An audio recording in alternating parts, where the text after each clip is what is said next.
eu queria ouvir sua opinião sobre esse conflito, assim, quando você para, olha, analisa, você acha que ele poderia ter sido evitado, ter chegado no ponto que a gente está hoje? Bem, eu acho que o conflito atual é reflexo de um conflito já de décadas. O estágio atual do conflito, e é sempre bom a gente deixar muito claro isso, o conflito atual não é contra os palestinos, não é contra a população de Gaza, é contra o grupo Hamas, um grupo terrorista que na sua fundação e no seu estatuto, se a gente, qualquer mínima pesquisa na internet, você pode encontrar, tem como uma das suas principais missões é destruir o Estado de Israel e também eliminar judeus em qualquer parte do mundo. Então, me parece que não é exatamente um grupo de resistência palestina como o nome em árabe, a sigla sugere, né? Seria Movimento de Resistência Palestina. E, na realidade, não é assim que a gente observa. A gente observa que é um grupo que, inclusive, não obstante tenha ganho as eleições em Gaza em 2006, é importante destacar que desde 2005 que Israel se retirou unilateralmente de Gaza, quer dizer, não foi fruto de nenhum acordo, foi fruto de uma decisão do governo de Ariel Sharon.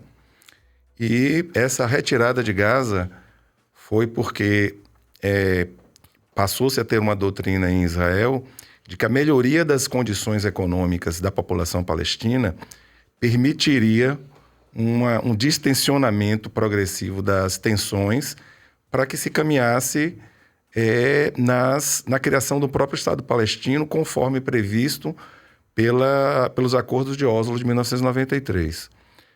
Ariel Sharon teve um derrame em 2006, no mesmo ano o Hamas ganhou as eleições legislativas em Gaza e em 2007 expulsou o Fatah, que é o representante atualmente que governa a Cisjordânia e, portanto, a Autoridade Palestina, que é o representante oficial dos palestinos nos diversos organismos internacionais, inclusive que dialoga com Israel.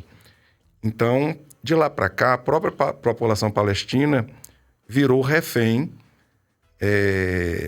deste grupo, que é um grupo que busca implantar um Estado teocrático, é um grupo que prega a intolerância e que cria intolerância para os próprios palestinos. Sempre que eu ouço a expressão que Gaza é uma prisão, a maior prisão a céu aberto, eu concordo com a expressão desde que a gente coloque dois aspectos. Primeiro, que quem mantém a população de Gaza como refém é o próprio grupo Hamas, que mantém a condição de miséria da população, é uma população é uma região densamente povoada e com um grau de intolerância só vistos no Oriente Médio em um país como o Irã, que, aliás, é o patrocinador do grupo Hamas e do grupo Hezbollah. Vou exemplificar. Uma pessoa homossexual em Gaza, sobretudo depois do Hamas, ela é jogada, tirada dos prédios. As mulheres são vistas como objeto. As crianças são treinadas, isso tem vídeos propagados pelo próprio Hamas, são treinadas como guerrilheiros. Então você incute uma educação de ódio. E você não tem nenhuma forma de oposição, porque desde 2007, o grupo Fatah, que é o grupo da Organização de Libertação da Palestina, conhecido também como LP, foi expulso de Gaza. Então a gente está vendo que é um governo, digamos assim, um governo de Gaza, é um governo que oprime sua própria população. É importante destacar também que até setembro, cerca de 40 mil palestinos residentes em Gaza atravessavam as fronteiras todos os dias para trabalhar em Israel. E que Israel fornece a luz, a água e a internet de Gaza, a eletricidade, Quando eu falo luz, eu digo eletricidade, Sim. né? E a estrutura de internet e toda a ajuda humanitária entrava via Israel, porque Gaza tem uma fronteira ao sul com o Egito, que é um país de mesma etnia, mesma língua e mesma religião. Entretanto, por razões políticas, o Egito mantém essa entrada quase que o tempo todo fechada. Então, essa entrada vinha aberta via Israel. Então, era uma prisão, a maior prisão a céu aberto, mas cuja única forma de se escapar era através da fronteira com Israel. E nós vemos o atual conflito com muita preocupação e com muita tristeza. Explico melhor.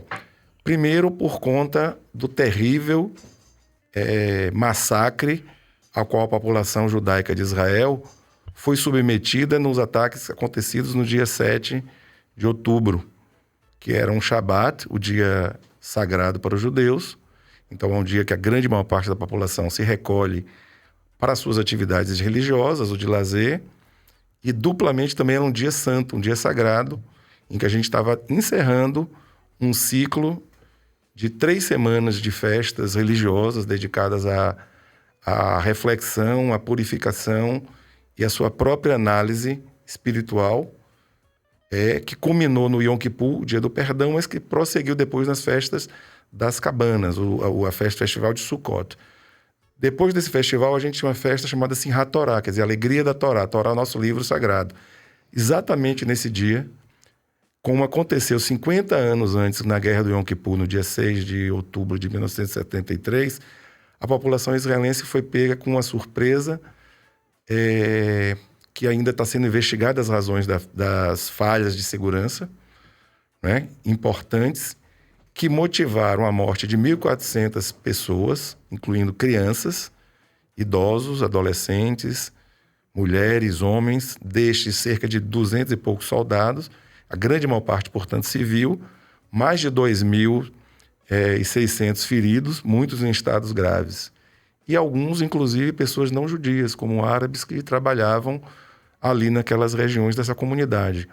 Um dos kibbutz da Al-Sur, se eu não me engano, o kibbutz Ni-Or, era compostos de pacifistas, pessoas que vêm trabalhando em prol da causa palestina há muitas décadas.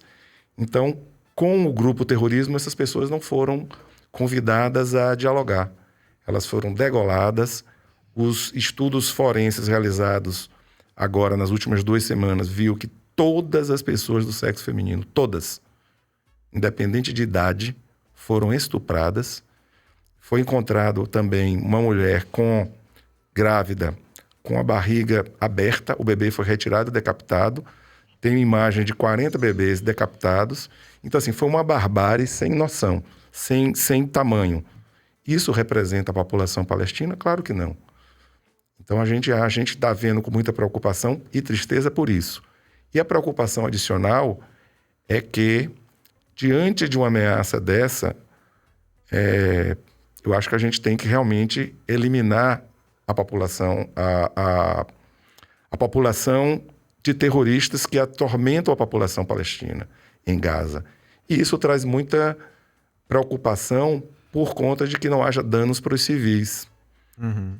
Quando as pessoas falam de desproporcionalidade da resposta de Israel, a gente tem mais de 2 semanas que esse ataque ocorreu. A incursão por terra ainda não foi efetivada por uma série de razões.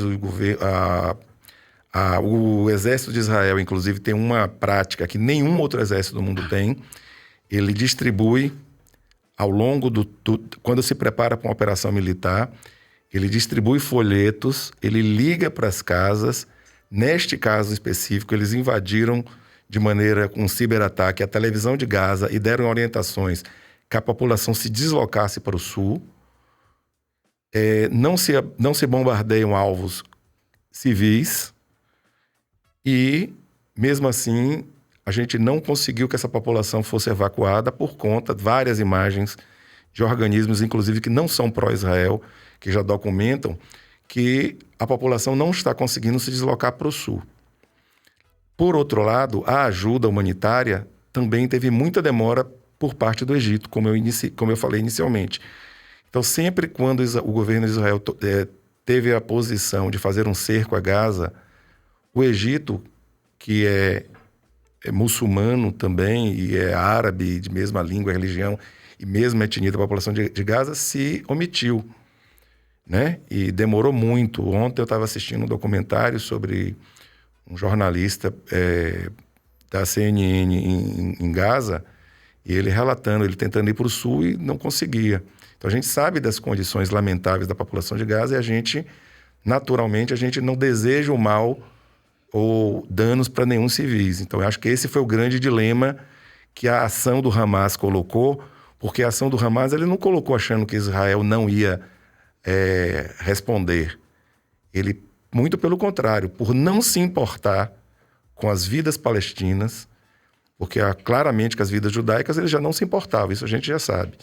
Mas por não se importar com as vidas palestinas, o Hamas fez um ataque muito planejado, que teve treinos, hoje a gente já tem muitas evidências de treinos no Líbano, porque aquelas pessoas que usaram paraglider, etc., não treinaram em Gaza, e financiamento do Irã, que historicamente está envolvido em várias ações terroristas, como as ações terroristas que aconteceram contra a Embaixada de Israel em Buenos Aires e contra o Centro Comunitário Israelita também em Buenos Aires, a AMIA, que não tem um total de quase 400 vítimas. Isso aconteceu há mais de 30 anos e não foi tomado nenhuma providência. Então a ação do Hamas foi uma ação programada para estimular uma ação terrestre em Gaza, porque sabe que deste modo a ação de Israel perderia qualquer apoio. Então, nos primeiros dias, as pessoas apoiaram, estavam do lado de Israel. Depois disso, o jogo foi virando. Virou.